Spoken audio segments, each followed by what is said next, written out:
Ya, aku hendak membuat jalan di padang gurun dan sungai-sungai di padang belantara. Ini berbicara tentang di tengah-tengah situasi yang gersang, situasi krisis, situasi yang tidak mengenakkan. Tapi Tuhan membuat jalan di sana. Ketika tidak ada jalan, dia bilang aku mau membuat jalan baru.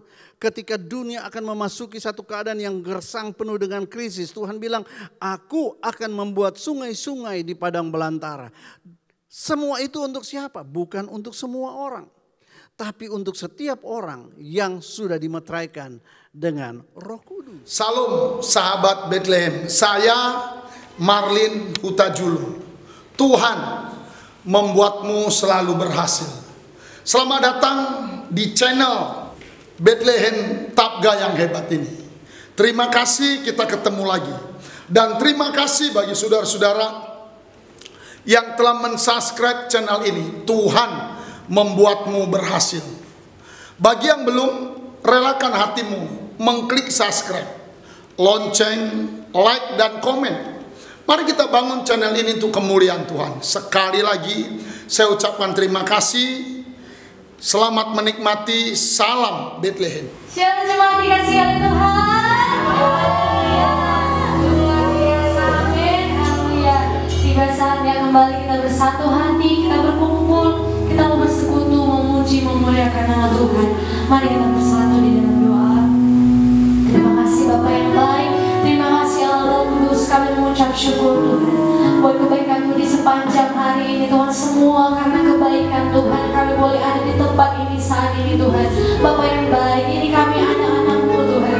Kami mau bersekutu, kami mau lebih lagi Tuhan mencari wajah-Mu Bapa yang baik. Urapi kami setiap pelayan-pelayan-Mu Tuhan. Urapi setiap jemaat-Mu yang ada di tempat ini maupun jemaat-Mu yang mengikuti ibadah ini di rumah mereka Bapa yang baik. Kami percaya Engkau senantiasa hadir bersama kami, hadir mengurapi kami Bapa yang baik. Biarlah setiap pujian penyembahan kami menyenangkan hati-Mu Bapa yang baik. Terima kasih Tuhan Yesus, kami berdoa, kami mengucap syukur pada-Mu Tuhan. Haleluya, haleluya, amin.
Sebab kasih-Mu tidak pernah berhenti mengalir dalam hidup kami Tuhan. Di saat badai bergelora Tuhan, di setiap masa dalam hidup kami, Engkau selalu setia bagi kami Bapa.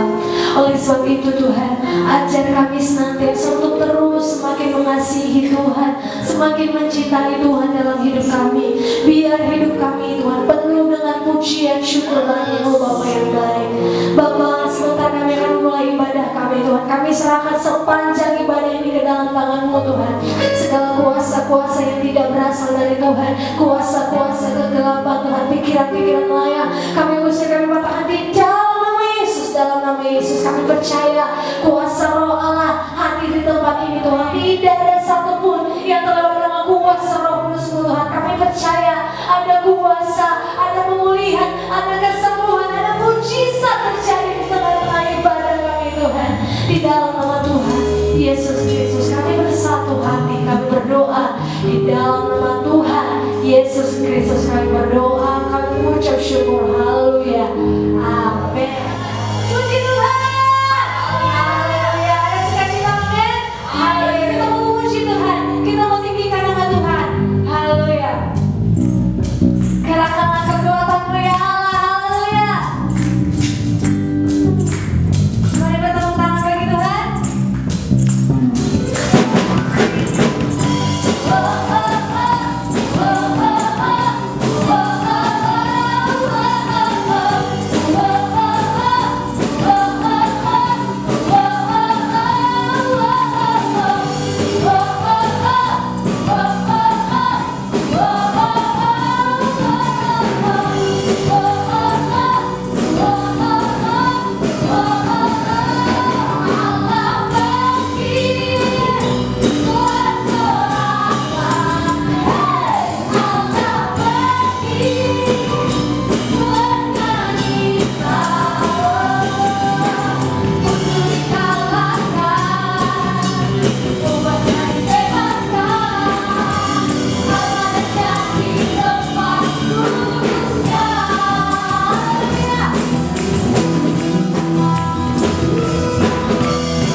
kembali menikmati kuasa yang luar biasa. Dia Allah yang luar biasa. Dia Allah yang ajaib bagi kita. Ya Tuhan, haleluya Yesus. Haleluya.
kasih buat anugerah-Mu, buat kebenaran-Mu, buat kedahsyatan-Mu ya Tuhan. Bapa, di dalam nama Yesus Kristus, hari ini kami berdiri menyembah memuji nama-Mu. Terima kasih buat keselamatan yang Kau berikan, buat penebusan oleh darah Yesus Kristus. Hamba berdoa, berkati seluruh umat-Mu Tuhan, berkati seluruh jiwa-jiwa, berkati keluarga-keluarga. Engkau berkati dengan sukacita, dengan damai sejahtera, dengan kemenangan-kemenangan yang dari Tuhan. Biarlah di hari ini Tuhan, di hari Minggu ini, seluruhnya kami diberkati berlimpah-limpah oleh Tuhan. Kami mau makan minum dari firman-Mu. Firman-Mu itu kekuatan bagi kami. Firman-Mu itu keajaiban bagi kami. Firman-Mu itu sukacita bagi kami. Firman-Mu itu pelita dan terang bagi setiap jalan dan kaki kami. Firman-Mu itu benar-benar makanan ya Tuhan. Urapi hamba-Mu yang akan berbicara atas nama-Mu. Beri kami roh hikmat, roh pengertian dan pewahyuan Tuhan. Biarlah ketika firman-Mu diberitakan, semua yang lemah dikuatkan, semua yang sakit disembuhkan. Ada mujizat demi mujizat, pertolongan demi pertolongan yang menyertai kami. Tuhan, kami akan memberi persembahan kami yang pertama. Kami mau beri dengan penuh sukacita, kami mau beri dengan kegembiraan Tuhan. Kami juga akan memberikan persembahan G2000. Tuhan memberkati dengan sangat-sangat luar biasa. Terima kasih Tuhan. Di dalam nama Yesus Kristus kami berdoa dan mengucap syukur. Haleluya. Semua yang diberkati sama-sama katakan amin. Tuhan memberkati. Silakan duduk saudara.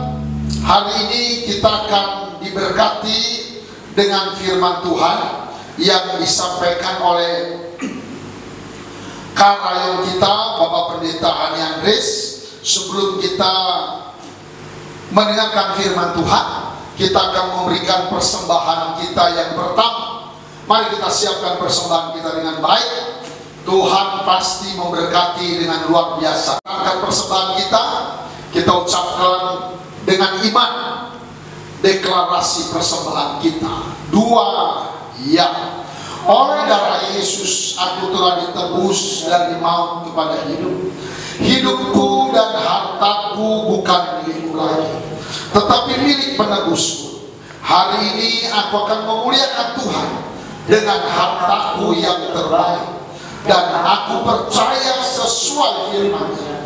Amsal 3 ayat 9-10. Lumbung-lumbungku akan isi penuh melimpah di dalam nama Tuhan Yesus. Amin. Kami bawa korban pujian.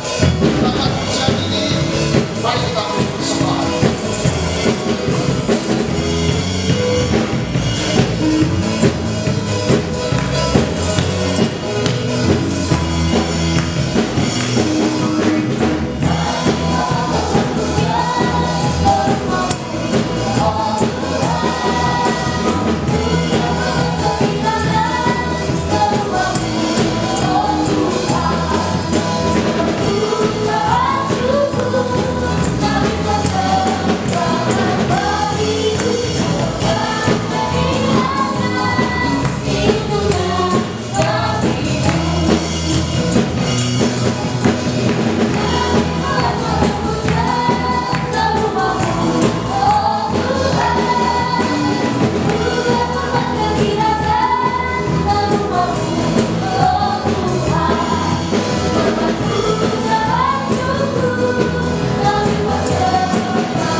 Shalom saudara, pada kesempatan ini kita akan membahas tentang pandemi dan akhir zaman. Pandemi COVID-19 sudah mengubah keadaan dunia ini. termasuk mengubah pemahaman orang percaya tentang akhir zaman.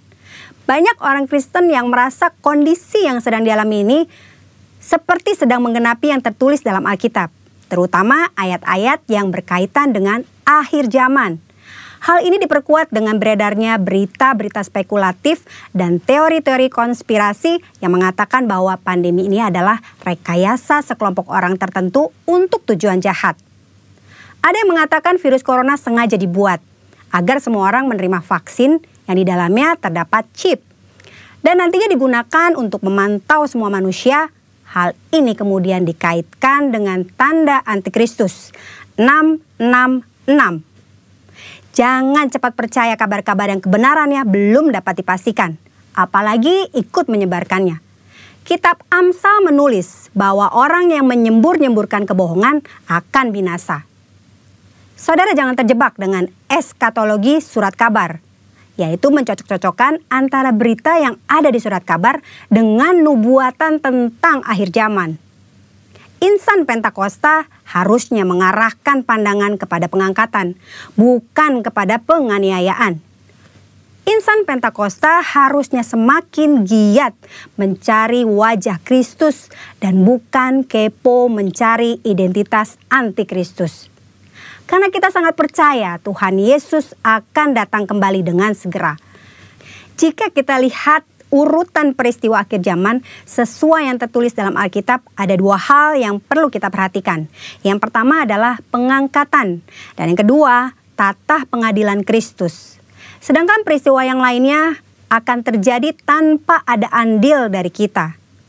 Mengenai pengangkatan, banyak orang menaruh perhatian yang keliru, yaitu kepada kapan waktu pengangkatan terjadi dan bukan pada apakah kita akan diangkat ketika Tuhan Yesus datang kembali. Pengangkatan pada dasarnya berbicara tentang keselamatan. Jika kita yakin akan keselamatan kita, tidak perlu memikirkan kapan pengangkatan itu terjadi, karena kita pasti akan diangkat. Hanya dengan yakin, yang pertama, kita yakin sudah percaya dan menerima Yesus Kristus sebagai Tuhan dan Juru Selamat kita. Yang kedua, kita yakin kita mengerjakan keselamatan dengan takut dan gentar akan Tuhan. Yang ketiga, kita yakin kita selalu hidup berjaga-jaga di dalam Tuhan. Kita semua rindu mengalami pengangkatan, namun tidak semua orang percaya akan mengalami pengangkatan dalam kondisi masih hidup. Contohnya untuk orang percaya yang sudah meninggal, mereka juga akan mengalami kebangkitan dan pengangkatan. Oleh karena itu, kita berjaga-jaga setiap saat, bukan karena tanda akhir zaman sudah tiba, karena kita tidak tahu kapan Tuhan memanggil kita. Berikutnya mengenai tata pengadilan Kristus. Semua orang yang diangkat tetap harus menghadap tata pengadilan Kristus. Tujuannya adalah untuk memperhitungkan pekerjaan pelayanan yang dilakukan. Pekerjaan dilakukan dengan motivasi yang tulus tentu akan mendapatkan upah. Sementara pekerjaan yang dilakukan dengan motivasi yang tidak tulus pasti tidak akan mendapatkan upah. Upah yang kita terima dilambangkan dengan sebuah mahkota. Mungkin kita berpikir, saya tidak membutuhkan mahkota, yang penting saya masuk sorga. Itu saja sudah cukup. Ini adalah pemikiran sangat-sangat keliru. Ada dua alasan kenapa kita harus menerima mahkota. Yang pertama, mahkota adalah lambang pemerintahan kita bersama Tuhan. Mereka yang menerima mahkota akan memerintah dalam kerajaan 1000 tahun, bahkan sampai pada kekekalan. Yang kedua, mahkota adalah lambang penyembahan kita kepada Tuhan. Dalam Wahyu pasal keempat, Rasul Yohanes melihat di surga ada 24 tua-tua yang duduk di sekeliling tata. Mereka memakai jubah putih dan mahkota emas di kepala mereka. Mereka melambangkan orang percaya yang sudah diangkat. 24 tua-tua itu tersungkur, lalu melemparkan mahkota mereka di hadapan tata sebagai bentuk penyembahan kepada Tuhan Yesus. Saat kita bertemu dengan Tuhan Yesus, mahkota yang kita terima akan kita persembahkan kepada Tuhan Yesus. Saudara, itu sebabnya jangan puas diri dengan berkata, yang penting saya masuk surga. Tidak cukup hanya masuk surga, saudara. Kita harus mengalami pengangkatan, masuk surga dan menerima mahkota. Tanpa mahkota, kita tidak akan memerintah bersama-sama dengan Tuhan. Karena artinya kita tidak punya apa-apa untuk kita persembahkan kepada Tuhan. Pandemi COVID-19 bisa jadi salah satu tanda kedatangan Tuhan Yesus yang kedua kali. Itu sebabnya mari kita berjaga-jaga, hidup sesuai dengan firman Tuhan, giatlah bersaksi untuk menuntaskan amanat agung. Agar kita diangkat masuk ke surga dan menerima mahkota. Waktunya semakin singkat, saudara. Tuhan Yesus akan segera datang. Amin. Maranatha, Tuhan Yesus memberkati.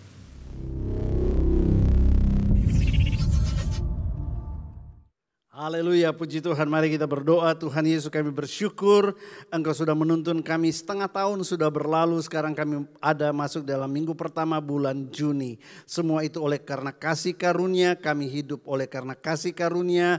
Kami dipelihara oleh Tuhan oleh kasih karunia Tuhan. Terima kasih buat semuanya Tuhan, dan kami memasuki bulan ini. Bulan di mana kami mulai mendengar kata new normal. Tuhan Yesus, berbicaralah kepada kami, persiapkan kami Tuhan untuk memasuki apa yang namanya new normal. Mampukan kami untuk menemukan apa yang menjadi rencana Tuhan di balik new normal ini Tuhan. Kami berdoa, urapi kami Tuhan, urapi firman-Mu. Dan aku minta Tuhan, biarlah roh hikmat dan pengertian itu memenuhi hati dan pikiran kami. Memampukan kami untuk menangkap apa yang Tuhan mau ajarkan kepada kami pada hari ini. Dalam nama Tuhan Yesus kami berdoa, haleluya, amin, amin. Shalom keluargaku, apa kabar?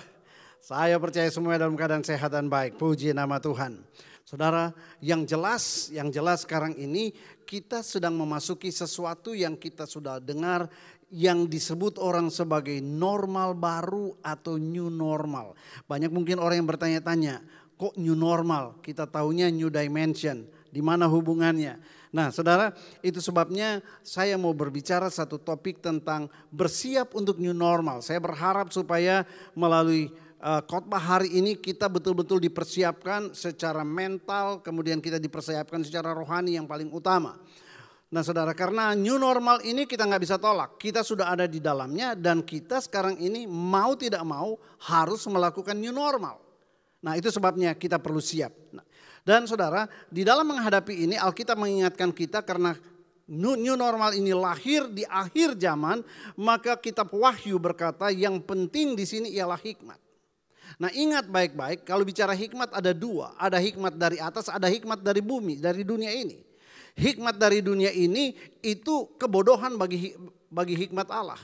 Nah, yang saya mau berbicara di sini adalah milikilah hikmat. Hikmat yang datangnya dari atas, yaitu hikmat yang datangnya dari Roh Kudus. Dan saya percaya setelah kita dipenuhi lagi dengan Roh Kudus, melalui pencurahan Roh Kudus Pentakosta yang ketiga, maka kita diperlengkapi dengan hikmat untuk mengerti segala situasi ini dengan hikmat yang datang dari atas. Nah, sebab itu saudara, mari kita akan lanjut berbicara tentang persiapan untuk masuk normal baru ini. Saya bagi di dalam dua subtopik. Minggu ini saya berbicara tentang part yang pertama, yaitu dengan judul New Dimension versus New Normal. Sebab mungkin banyak yang bertanya-tanya, kami tahunya masuk 2020 ini New Dimension katanya. Kok sekarang ada lagi New Normal? Barang apa ini? Apakah ini bertentangan? Apakah ini boleh atau tidak dan sebagainya. Ini yang kita akan bicara minggu ini.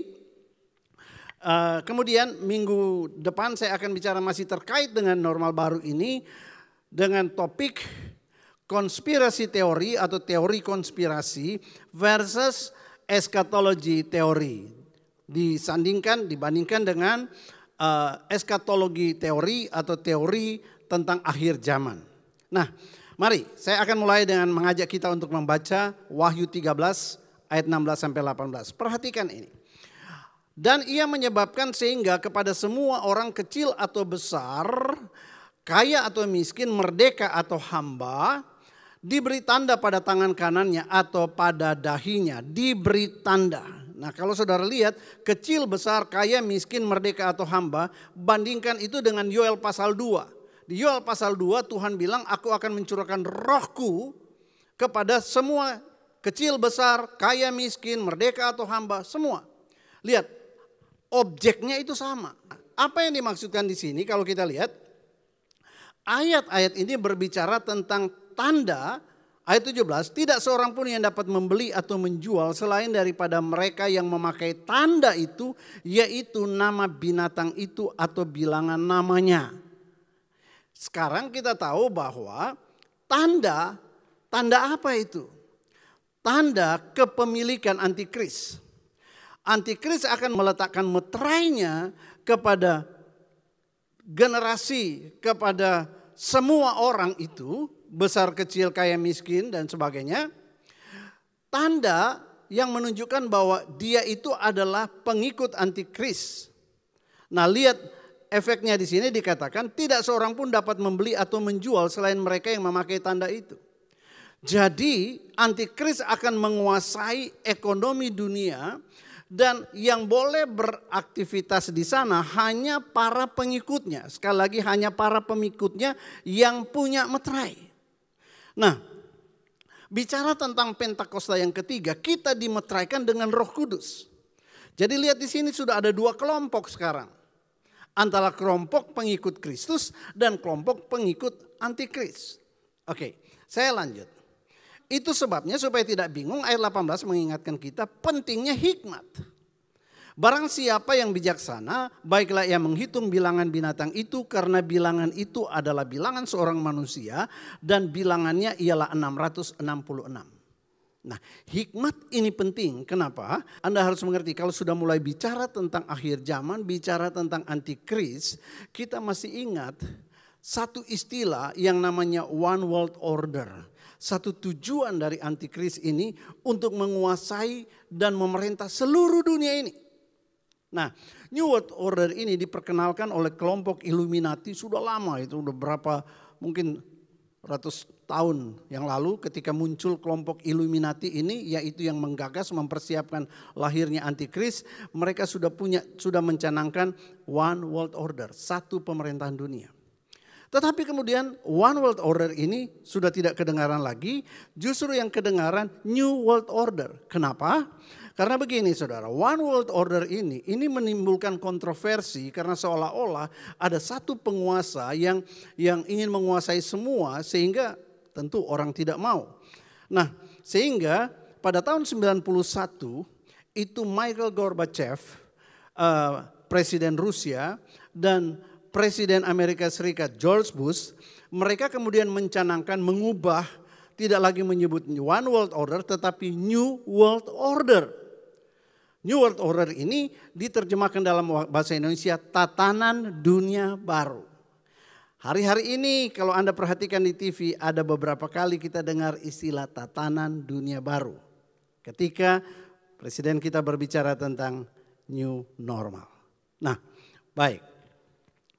Kenapa demikian? Karena New World Order itu berbicara tentang sesuatu yang lebih bisa diterima. Nah baik.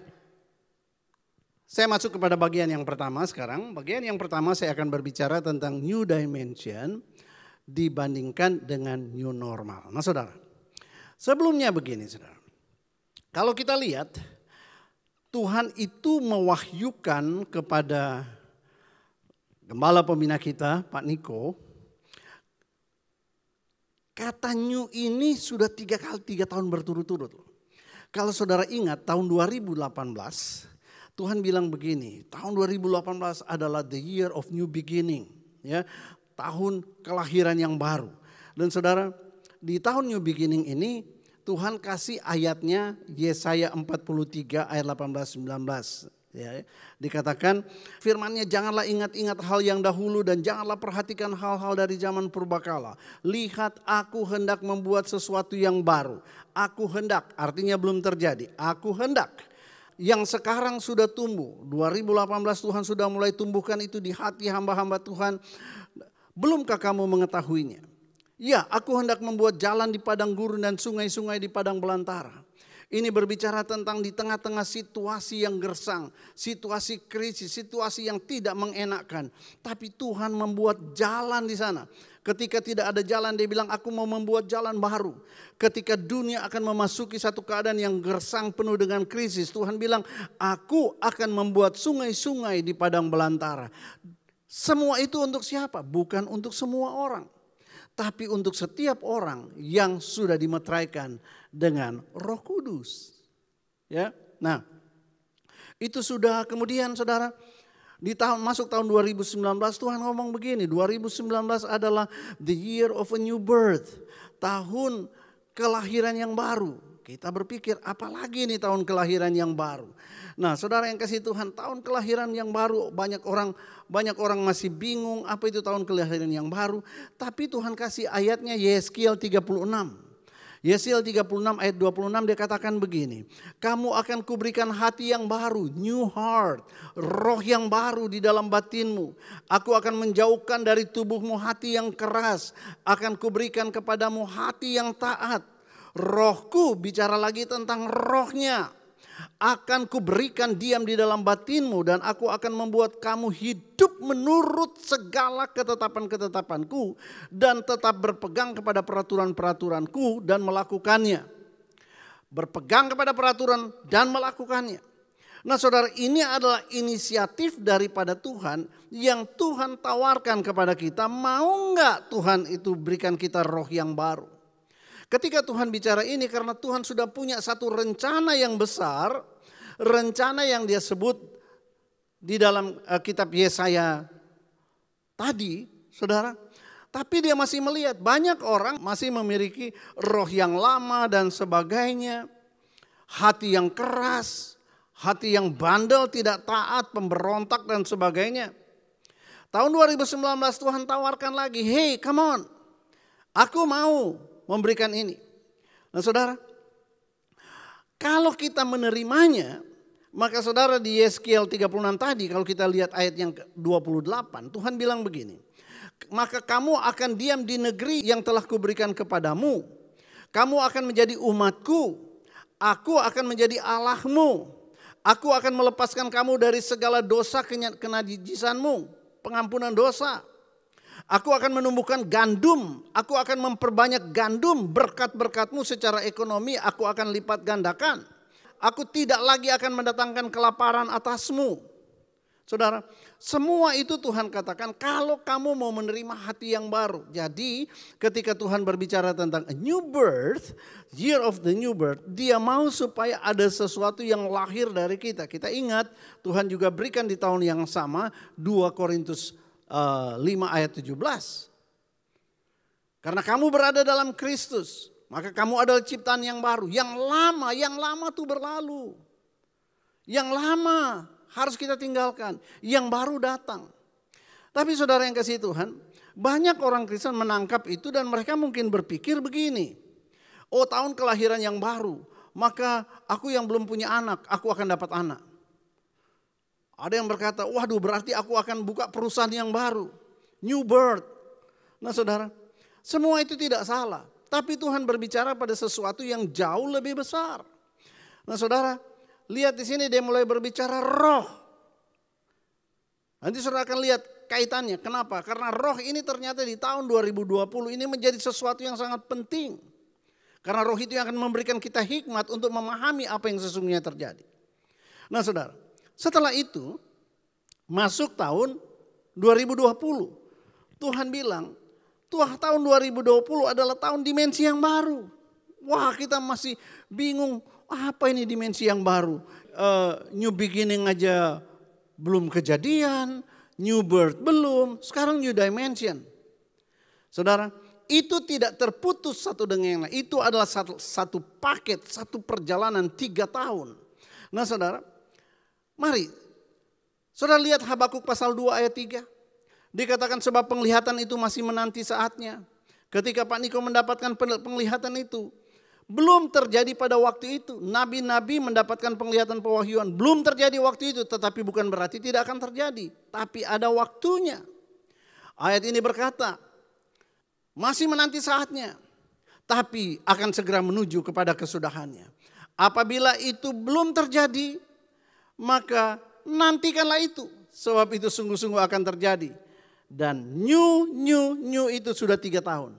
Sekarang mari kita lihat di tahun 2020. Tahun new dimension. Saudara, apa yang terjadi di tahun 2020 ini? Mari saudara kita lihat ini. Kita masuk tahun 2020, masuk new dimension. Dibuka dengan 3 bencana global. Saudara, yang pertama, aneka bencana alam terjadi bulan Januari. Saudara, dan terjadinya dalam skala bukan nasional saja. Seluruh dunia mengalami banyak bencana bulan Januari. Nah saudara, setelah bulan Januari, disusul dengan bencana kesehatan. COVID-19 yang sampai sekarang masih terus belum ada tanda-tanda selesai. Nah saudara, dan sementara kita masih bingung di mana new dimension, kok kenapa terjadi bencana-bencana ini. Tiba-tiba orang mulai berbicara tentang bencana ketiga yang lebih mengerikan, bencana ekonomi. Nah saudara yang kasih Tuhan, mari kita lihat 6 bulan pertama inilah yang sedang terjadi. Lalu mungkin saudara bertanya-tanya, kok Tuhan lakukan ini? Kok kenapa begini? Saya mau beritahu saudara, itu bukan perbuatan Tuhan, tetapi itu jelas adalah perbuatan iblis. Saudara, iblis melakukannya. Karena iblis tidak suka kita tahu apa yang Tuhan akan lakukan buat anak-anaknya. Iblis tidak suka. Sehingga dia membalik kenyataannya supaya kita tidak percaya kepada firman-Nya lagi. Yang kedua, iblis melakukannya itu karena dia ingin menghalang-halangi supaya rencana Tuhan itu jangan sampai terjadi. Tentu bicara tentang rencana Tuhan ini untuk saudara dan untuk saya, bukan untuk semua orang. Untuk orang-orang yang masuk di dalam Yoel pasal 2 tadi. Nah, kemudian yang ketiga, iblis melakukan ini untuk menampi umat Tuhan. Dia ingin supaya banyak yang tertampi. Saudara, tetapi Yohanes 10 ayat 10 berkata, iblis itu datang hanya untuk mencuri, membunuh dan membinasakan. Dia mau curi apa yang Tuhan sudah sediakan buat kita. Dia mau membunuh kita lewat COVID. Dia mau membinasakan kita supaya kita tidak masuk surga. Tetapi puji Tuhan ada Tuhan Yesus yang bangkit. Yesus datang justru untuk memberikan kita hidup. Dan memberikan kita kehidupan dalam segala kelimpahan. Nah, saudara yang kasih Tuhan, ini prinsip yang kita mesti mengerti dulu. Dan setelah itu mari kita lihat. Kalau begitu kenapa Tuhan mengizinkan? Kenapa? Kenapa? Kan bisa aja Tuhan hindarkan dong. Bisa, betul bisa. Tetapi saudara, keadaan seperti sekarang ini, saya percaya Tuhan izinkan untuk menguji iman kita. Apakah kita akan tetap mempercayai firman-Nya? Kemudian Tuhan ingin memurnikan kita. Karena waktu dia berbicara kamu akan naik dan tidak turun. Jadi kepala dan bukan ekor. Saudara ingat Sadrak, Mesak dan Abednego. Masuk dapur api dulu. Ketika masuk dapur api. Mereka lulus dari dapur api. Nebukadnezar angkat mereka jadi kepala-kepala daerah di mana-mana. Jadi orang kepercayaan. Naik. Tapi lewat dapur api. Saudara, jadi kejadian-kejadian ini itu Tuhan izinkan terjadi untuk memurnikan kita. Apakah kita tetap percaya kepada Tuhan atau tidak? Dan kemudian saudara, Tuhan izinkan juga, nah ini dia, untuk mempersiapkan kita hidup, menghidupi kehidupan ini dalam dimensi yang baru. Yang 2 tahun berturut-turut Tuhan bilang baru, yang baru. Tuhan mau supaya kita mengalami yang namanya totally change, perubahan yang total. Ya.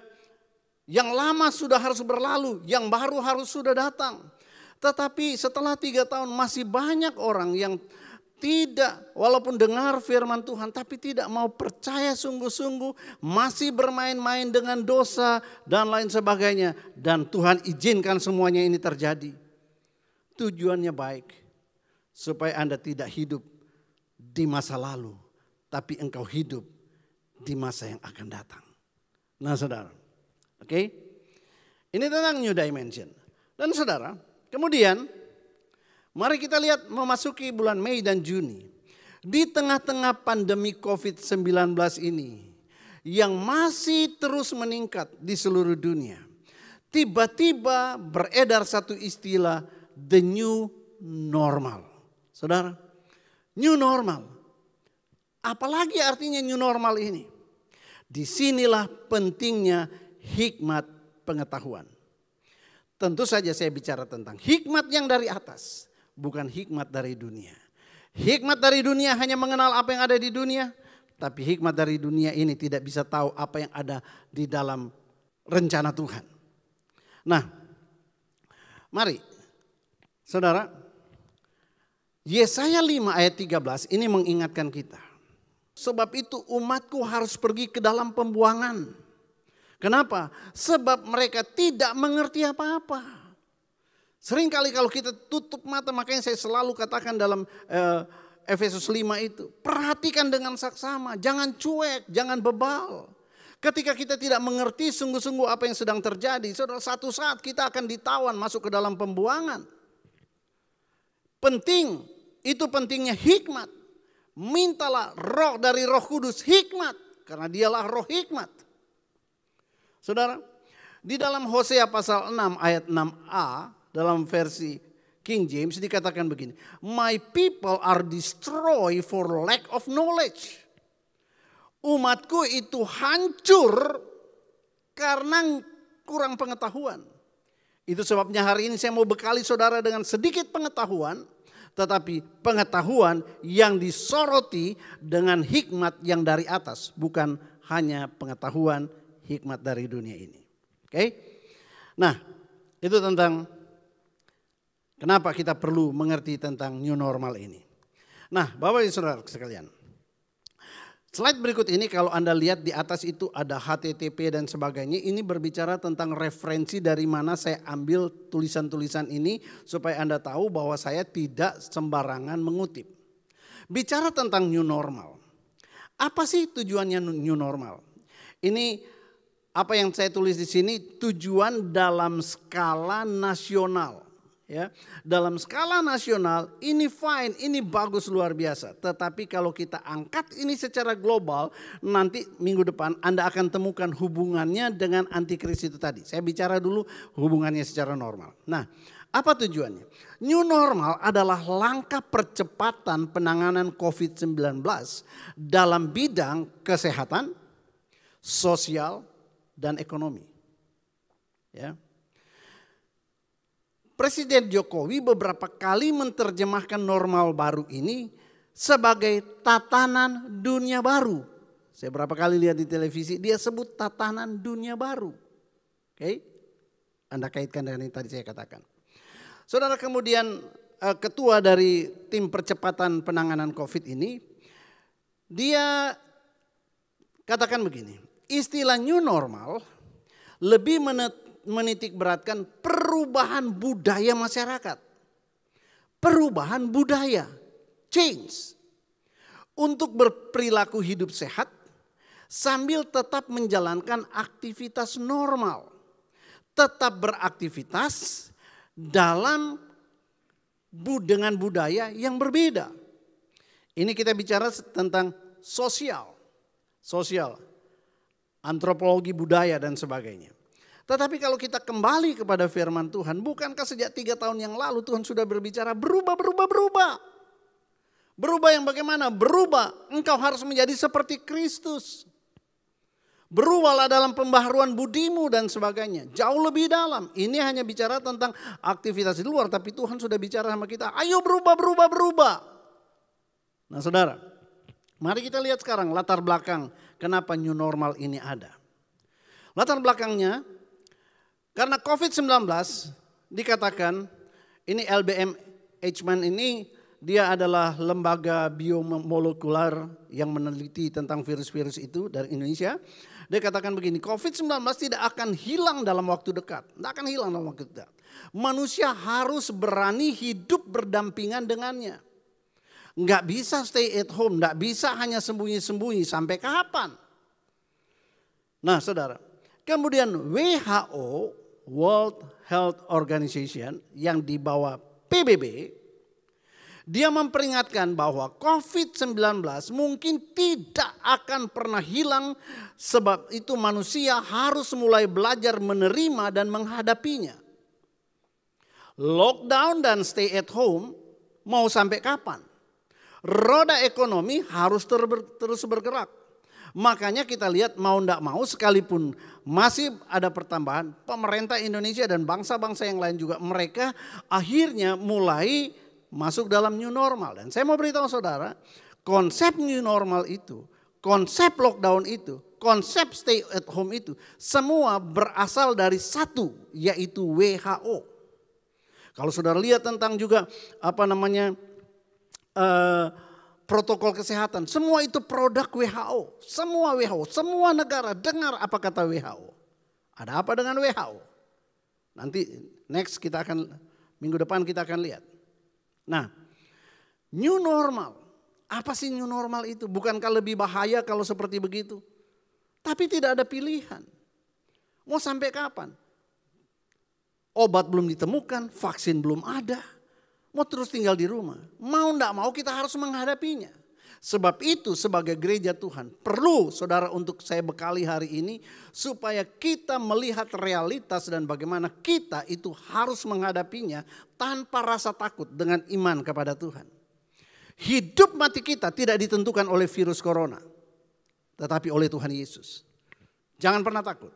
Nah saudara, berkaitan dengan itu tentang new normal, mungkin Anda pernah dengar satu istilah herd immunity. Itu nanti saya akan bahas dan itu akan lebih menarik lagi di minggu depan. Nah sekarang, mari. Itu sebabnya saya mau saudara sama-sama memperhatikan ini. Apa sih kekuatan kehebatan dari coronavirus itu? The power of coronavirus. Seringkali yang ada dalam pikiran kita, waduh ini malaikat pencabut nyawa nih. Tapi saya mau beritahu saudara, coronavirus bukan malaikat maut pencabut nyawa. Bukan. Mari saya buktikan saudara. Kita selama ini terlalu ditakut-takuti oleh mass media, ditakut-takuti oleh berita ini, berita itu. Sehingga kita menjadi orang yang terkurung di rumah. Enggak bisa. Enggak bisa. Ketika ada dikatakan new normal, kita masih ketakutan, kita bingung. Enggak bisa. Kita harus menghadapinya. Dan kita tidak menghadapi sendiri, kita menghadapinya bersama dengan Roh Kudus yang ada di dalam kita. Nah saudara, mari saya mau tunjukkan kepada saudara kebenaran ini. Bahwa coronavirus itu perlu kita waspadai, tapi tidak boleh kita takuti. Sekali lagi, dia perlu diwaspadai, tapi jangan kita takut sama coronavirus. Ingat sekali lagi, mati hidup kita tidak ditentukan oleh virus, tapi ditentukan oleh Tuhan. Namun demikian, kita harus waspada. Nah, mari saya tunjukkan kenapa coronavirus ini tidak perlu kita takuti. Saudara, mari saudara lihat data-data ini. Saudara, jumlah terpapar, ini saya ambil data sampai 31 Mei tahun 2020, jam 00, jam 12:30 malam, midnight. Sampai dengan akhir Mei, 6 bulan setelah itu merebak secara resmi di dunia. Saudara, corona ini memang menyebar, daya sebarnya luar biasa. Dia telah menulari 6,2 juta jiwa manusia. Kemudian saudara, bukan cuma menulari, dia sudah merenggut 373.858 jiwa direnggut. Tapi saudara, fakta yang jarang kita lihat adalah dia gagal merenggut 2.846.523 jiwa. Banyakan mana? Kenapa dia gagal? Karena mereka sembuh. Apakah mereka sembuh karena ada obat? Tidak ada obat. Apa karena mereka divaksin? Tidak ada vaksin. Tapi saya mau beritahu saudara, mereka setuju atau tidak setuju, kalau mereka sembuh itu hanya karena anugerah Tuhan. Sebab itu saudara, kalau Tuhan beranugerah kepada semua orang, terlebih lagi buat saudara dan saya sebagai anak Tuhan. Nah saudara, kita dibawa oleh media untuk fokus kepada 6.200.000.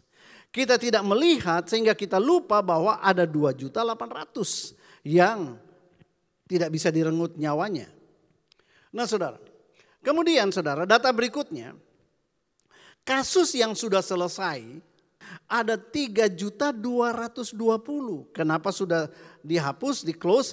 Karena 2.800.000 sekian itu sembuh, sementara 300.000 sekian mati. Jadi dianggap sudah selesai. Kalau begitu, berapa sih sisanya? Nah ini dia. Sisa yang masih aktif itu tinggal 3 juta. Bagaimana dengan Indonesia? Sama. Cara kita melihatnya harus seperti begitu. Nah, kalau kita lihat seperti ini, maka 98% dari mereka yang sedang dalam perawatan itu potensi sembuhnya tinggi. Karena mereka dalam keadaan ya hanya diasingkan dan ringan. Yang berat itu cuma 2%. Artinya 2% ini punya potensi bisa mati. 2% saja. Oke? Nah, sebab itu kita harus waspadai, tapi kita nggak perlu takut. Satu lagi slide supaya Anda tidak takut. Saudara lihat di sini. Pertambahan kasus setiap hari, grafiknya tuh seperti ini. Penambahan penularan memang terus meningkat. Kalau kita lihat meningkat terus dia. Saudara, logikanya kalau penularan itu makin lama makin meningkat, logikanya angka kematian juga harus makin meningkat. Sehingga dia paralel. Tetapi faktanya tidak. Faktanya jumlah kematian itu dari hari ke hari menurun. Nah, apa yang bisa kita tarik dari sini? Grafik ini menunjukkan bahwa COVID itu daya tularnya memang tinggi. Tapi daya bunuhnya menurun. Nah itu sebabnya dengan hikmat Tuhan mari kita buat kesimpulan. Kesimpulan begini menurut saya. COVID-19 harus diwaspadai tapi tidak perlu kita takuti. Sehingga ketika ada new normal kita jangan sembunyi terus. Saudara. Jadi bukan COVID yang perlu kita takuti sekarang. Tetapi ketakutan itu sendiri yang lebih menakutkan dan lebih mematikan daripada COVID itu sendiri. Ini fakta. Ini angka, ini data. Saudara, itu sebabnya. Sekali lagi, diwaspadai ya, ditakuti no. Ingat Lukas 21 ayat 26, kita sedang ada di zaman ini. Orang akan mati ketakutan karena kecemasan, berhubung dengan segala apa yang sedang menimpa bumi ini. Bukan karena virus, tapi karena ketakutan. Sebab itu anak-anak Tuhan, apalagi hamba-hamba Tuhan, udahlah jangan terlalu takut. Sekali lagi, harus diwaspadai, tapi jangan ditakuti. Amin. Nah sekarang, mari kita lihat dunia sekarang ini. Dunia saat ini sudah beralih dari old normal, normal yang lama, kepada normal yang baru. Dan telah melintasi satu garis batas di sini yang saya katakan point of no return. Tidak bisa kembali lagi ke sana. Banyak orang berdoa begini. Tuhan biarlah COVID ini segera berlalu. Supaya kita bisa kembali hidup normal seperti sebelum COVID itu. Saudara, jangan. Tuhan justru izinkan COVID ini supaya kita masuk melintasi point of no return. Saudara, kenapa? Lihat COVID tetap ada. Semua bilang akan tetap ada. COVID ini menjadi satu barikade yang membuat orang sudah masuk new normal. Tidak bisa kembali lagi. Kenapa? Saudara, old normal atau normal yang lama sebelum COVID itu sebenarnya kalau kita perhatikan sudah terlalu amat sangat rusak. Dan Tuhan benci itu. Sesuatu yang dianggap normal dulu. Jadi orang Kristen suam-suam kuku nggak apa-apa, ke gereja nggak apa-apa, cari Tuhan ya nggak perlulah, yang penting KTP. Saudara itu dulu dianggap normal, ke depan ini Tuhan bilang nggak normal. Jangan kembali ke yang lama. Cinta uang, oh dulu tuh normal. Namanya juga hidup di dunia ini, memburu uang. Waktu adalah uang, itu dulu normal, sekarang tidak normal. Itu kita harus melihat new normal dari sisi rohani itu seperti itu. Dusta, menipu. Saudara, kalau sudah diberkati, pengusaha muda diberkati, selingkuh itu normal, itu keren. Bukankah itu dulu sudah jadi normal? Makanya Tuhan kurung di rumah, stay at home, tinggal sama-sama istri dan anak-anak. Gak ada waktu lagi ketemu selingkuhan. Loh, jangan saudara anggap itu sepele, itu Tuhan izinkan. Kenapa? Karena Tuhan mau kita masuk di dalam new dimension. Hidup dalam dimensi yang baru. Pergaulan bebas, menghalalkan segala cara demi uang dan sebagainya. Saudara, di 2 Timotius itu berkata begini tentang old dimension yang kita lihat. Bahwa di hari-hari terakhir akan datang masa yang sukar. Dan di tengah-tengah masa yang sukar akan melahirkan orang-orang seperti di ayat 2. Mencintai diri sendiri, menjadi hamba uang, suka membual, sombong, ya, menjadi pemfitnah, suka berontak terhadap orang tua, tidak tahu berterima kasih, tidak mempedulikan agama, tidak peduli agama, bayangkan, tidak tahu mengasihi, tidak mau berdamai, menjelekkan orang, tidak dapat mengekang diri, garang, bukan sebelum COVID itu garang banget loh. Sebentar-sebentar ada demo di jalan, ada hoax dan sebagainya. Sekarang diam. Jadi normal baru itu. Nah, saudara, garang, tidak suka yang baik, suka mengkhianat, tidak pikir panjang, berlagak tahu, menuruti hawa nafsu lebih daripada menuruti Allah. Secara lahiriah menjalankan ibadah mereka, tapi pada hakikatnya mereka memungkiri kekuatannya. Jadi orang Kristen hanya sekedar KTP, kehidupannya jauh lebih jahat dari orang dunia. Saudara, itu semua dulu dianggap normal. Now Tuhan bilang begini, lagi ada corona yang menjaga supaya Anda tidak kembali. Saya mau beritahu saudara, hati-hati. Kalau engkau setelah normal baru, Anda ingin kembali hidup normal seperti yang lama. Saudara, ingat baik-baik, Tuhan bisa pakai virus corona untuk berurusan dengan saudara. Pastikan hari ini dalam normal baru, engkau ikut norma-norma yang baru, norma-norma yang sesuai dengan firman Tuhan. Saudara, kalau engkau ikut demikian, maka apapun yang terjadi setengah tahun ke depan ini, saya sangat percaya Tuhan akan membawa Anda masuk mengalami yang namanya new dimension. Dimensi yang baru. Saudara, jadi saya percaya new normal ini, disinilah kita mengalami new dimension. Kenapa? Karena Ulangan 28 Tuhan bilang begini. Ayat 1, jika engkau baik-baik mendengar suara Tuhan Allahmu dan melakukan dengan setia, lakukan perintahnya yang kusampaikan padamu hari ini, maka Tuhan Allahmu akan mengangkat engkau di atas segala bangsa di bumi. Saudara, new dimension, Tuhan ingin sekali membawa engkau jadi kepala dan bukan ekor. Tapi Tuhan cuma bilang begini, hiduplah menurut ketentuan ketetapanku. Sudahlah, yang lama sudah berlalu, yang baru sudah datang. Don't look back. Jangan ingini normal yang lama, ini normal yang baru. Jadilah anak Tuhan yang sungguh-sungguh hidup serupa dengan Kristus. Saudara, kalau mau mengalami Tuhan angkat, naik dan tidak turun. Ini yang harus Anda pegang. Ini normal yang baru. Ayat 13 baru dia bilang, kamu jadi kepala bukan ekor. Ada syaratnya, ayat 1. Hidup sesuai dengan ketetapan Tuhan. Saya berdoa supaya Anda mengerti hal ini. Karena Tuhan tidak pernah berdusta. Tuhan ingin sekali membawa engkau naik dan tidak turun. Tuhan ingin sekali membuat engkau jadi kepala dan bukan ekor. Dan saudara, Tuhan cuma bilang begini, hiduplah sesuai dengan firman-Ku. Kalau engkau hidup sesuai dengan firman Tuhan, Roh Kudus ada padamu, Dia akan menuntun engkau. Mintalah, Dia akan berikan kepadamu. Saudara, dan di hari-hari ke depan kita akan melihat. New dimension itu bukan bohong. New dimension ada. Kapan itu terjadi? Di waktu, di era new normal ini. Saudara, itu sebabnya. Saya berharap supaya ke depan ini.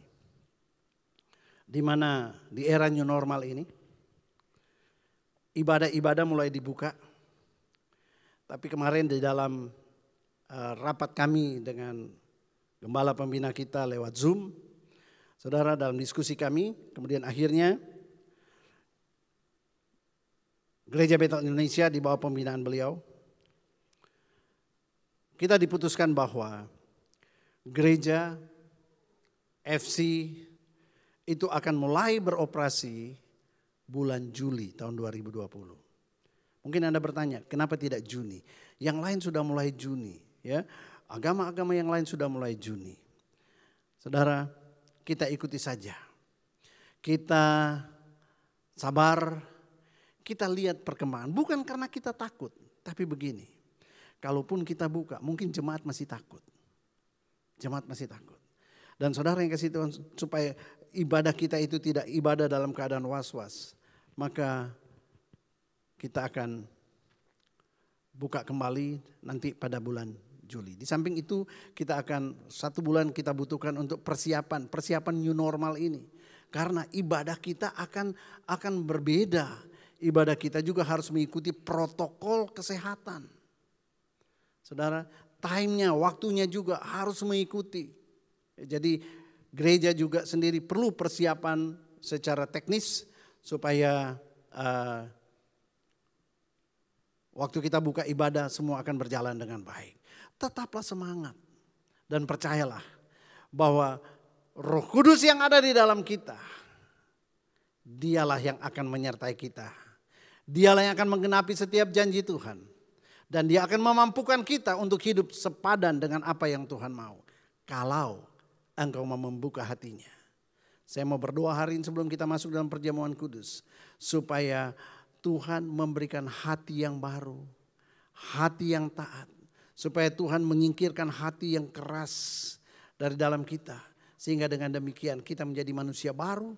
Kita siap untuk beradaptasi dengan normal baru. Tanpa kita menjadi serupa dengan dunia ini.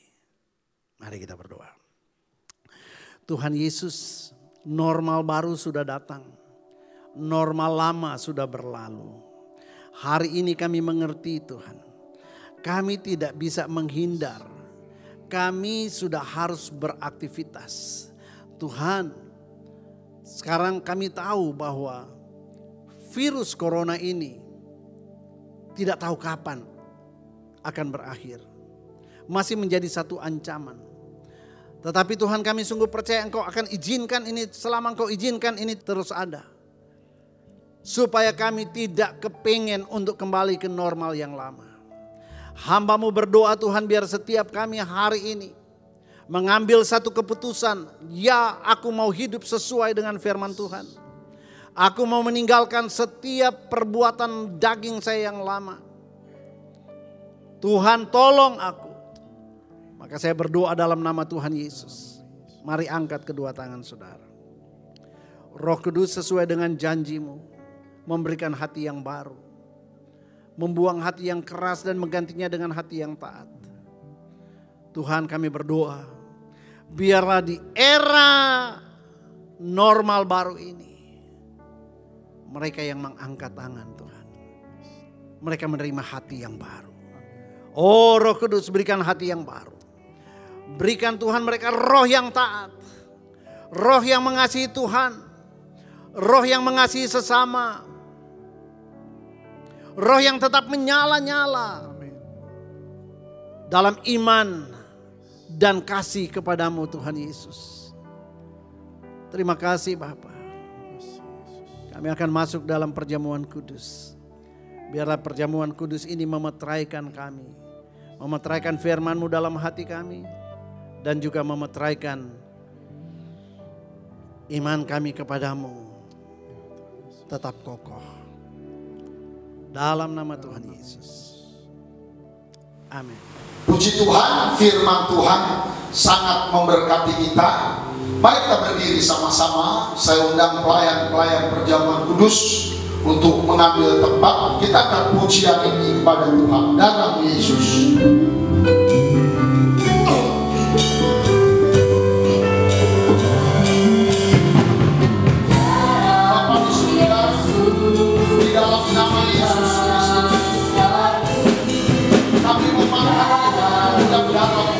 Perjamuan kami percaya Tuhan, tiap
hadapan-Mu Tuhan. Kami mengangkat tubuh dan darah-Mu, perjamuan kudus. Tuhan, kami mohon ampunilah setiap salah dan dosa kami. Ampuni setiap pelanggaran kami. Kami percaya dengan iman penuh, tiap-tiap kami makan dan minum tubuh dan darah, ada kekuatan, ada keajaiban, ada mujizat-mujizat, ada pengharapan yang luar biasa yang Tuhan Yesus berikan pada kami. Mari kita angkat tubuh Kristus, kita dengarkan firman Tuhan. Sebab apa yang telah kuteruskan kepadamu, telah kuterima dari Tuhan, yaitu bahwa Tuhan Yesus pada malam waktu Ia diserahkan mengambil roti, dan sesudah itu Ia mengucap syukur atasnya. Ia memecah-mecahkannya dan berkata, inilah tubuhku yang diserahkan bagi kamu. Perbuatlah ini menjadi peringatan akan aku. Saudara, para saleh-salehnya Kristus, bukankah roti yang atasnya kita ucapkan syukur adalah tanda persekutuan kita dengan tubuh Kristus? Minumlah, makanlah, dan terimalah mujizat dalam nama Yesus.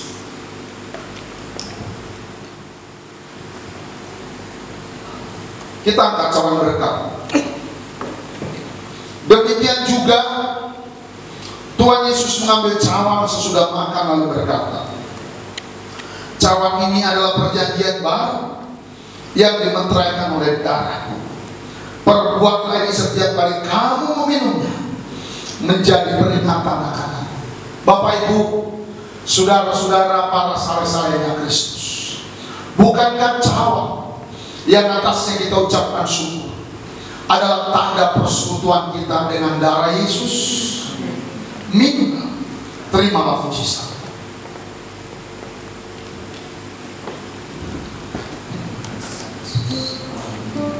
Mari tadahkan tanganmu, bersyukur pada Tuhan. Haleluya.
Terima kasih buat firman hidup yang Tuhan beri. Terima kasih buat tubuh dan darah perjamuan kudus. Sungguh kami dikuatkan, kami diberkati oleh Tuhan. Terpujilah nama-Mu Tuhan. Kami berdoa biar semua yang lemah dikuatkan. Semua kami diberkati, diberi iman yang luar biasa. Terima kasih Tuhan. Terpujilah nama-Mu. Bapak, kami akan memberi persembahan kami yang kedua. Kami mau beri dengan penuh sukacita yang dari surga. Terima kasih Tuhan. Dalam nama Yesus kami telah berdoa. Haleluya. Semua yang diberkati sama-sama kata kami.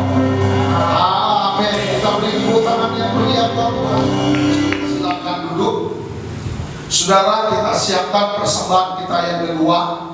Kita beri korban ucapan syukur. kita beri persembahan persepuluhan kita dengan iman kepada Tuhan, dengan penuh sukacita. Saudara yang secara online di layar kaca saudara ada nomor rekening pelayanan, nomor rekening gereja. Mari berilah persembahan dengan penuh sukacita. Haleluya, haleluya. Mari kita angkat persembahan kita. Kita ucapkan deklarasi persembahan kita. 2. Iya, oleh darah Yesus aku telah ditebus dari maut kepada hidup. Hidupku dan hartaku bukan milikku lagi, tetapi milik penebusku. Hari ini aku akan memuliakan Tuhan dengan hartaku yang terbaik.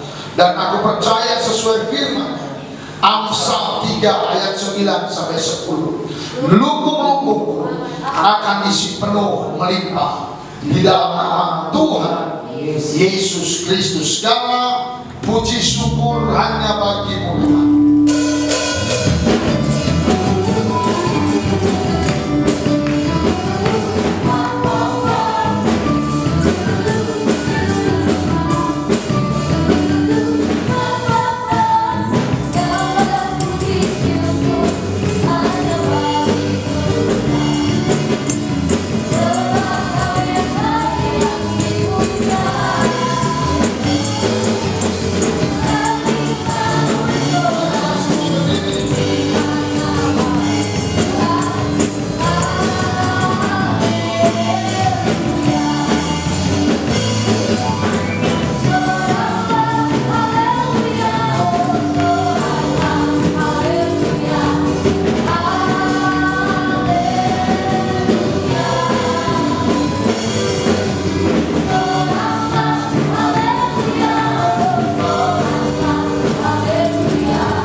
Kami bersyukur kepada-Mu Tuhan Yesus Kristus Tuhan, buat ibadah kami yang Engkau Tuhan Yesus Tuhan hadir di tengah-tengah kami.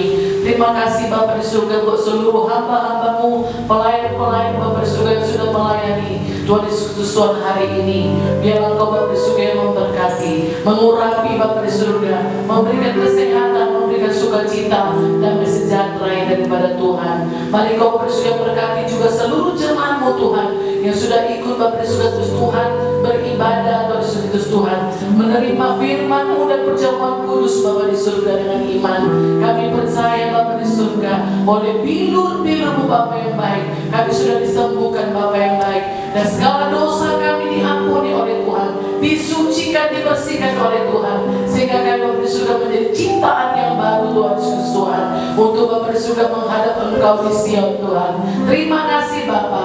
Pada hari Bapa yang baik kami berdoa, mari Kau berkatilah Tuhan Yesus Tuhan seluruh jemaat Bapa di surga dimanapun kami berada Bapa. Biar Engkau Tuhan Yesus Kristus Tuhan yang melindungi kami, memeliharakan kami dengan kasih setia-Mu Tuhan. Berkati Bapa Kristus Tuhan pekerjaan kami, berkati seluruh usaha kami Bapa di surga, berkati perkuliahan sekolah kami Bapa yang baik, rumah tangga dari seluruh jemaat masing-masing Bapa di surga. Berkati Bapa di surga, dan juga pelayanan kami Tuhan Yesus Tuhan sepanjang minggu Tuhan, kami serahkan ke dalam tangan-Mu Bapa. Terima kasih Bapa. Kami berdoa per bangsa dan negara kami Indonesia Tuhan. Mari Kau berkati Tuhan Yesus Tuhan pemimpin kami, Bapak Presiden Tuhan, Wakil Presiden, dan juga para menteri-menteri Bapa di surga. Mari Kau berkati seluruh perjuangan kami Bapa yang baik, sedang menghadapi Tuhan COVID-19 Bapa. Biarlah kasih karunia Bapa di surga turun Bapa yang baik. Mari Kau Tuhan Yesus Tuhan yang menyelamatkan seluruh bangsa kami Tuhan, bebaskan kami dari COVID-19 Bapa di surga, di dalam nama Yesus Kristus Tuhan. Kau berkati Tuhan Yesus Tuhan seluruhnya Bapa di surga. Oh Tuhan Yesus Tuhan, hamba-hamba-Mu yang bergerak di medis Bapa di surga. Mari Kau jamah para dokter-dokter Tuhan Yesus, perawat-perawat Tuhan Bapa di surga, seluruh TNI, Polri Bapa di surga, mari Kau jamah mereka Tuhan, lindungi Bapa di surga, biar Tuhan Kau menjauhkan Bapa di surga segala penyakit dari kami Bapa yang baik, sehingga seluruhnya bangsa kami Bapa di surga dapat dipulihkan, dapat dibebaskan Bapa di surga dari COVID-19 Tuhan. Terima kasih Bapa yang baik, terima kasih, dan pujilah nama-Mu Tuhan. Berkat-Mu turun Bapa di surga bagi seluruh jemaat-Mu, bagi seluruh bangsa-Mu di seluruh bangsa Indonesia Tuhan. Terima kasih Bapa. Tuhan Yesus Tuhan, sebelum kami mengakhiri ibadah kami hari ini, kami mau terima berkat-Nya daripada Tuhan. Mari tadahkan kedua tanganmu, arahkan hatimu kepada Tuhan. Dengan iman, terimalah berkat dari Allah Bapa, berkat kasih sayang, anugerah, dan mujizat besar dari Tuhan Yesus Kristus. Berkat persekutuan dan pengurapan oleh Roh Kudus pasti memberkati iman dan keluarga, memberkati sekolah dan berkuliah, memberkati pekerjaan dan masa depan, dijadikannya kau kepala, disembuhkannya kau dari segala penyakit, dipenuhi lubung-lubung dengan berkat-berkat yang melimpah, mulai hari besok sampai selama-lamanya, di dalam nama berkat Tuhan Yesus Kristus kami memuji kebesaran.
Amin.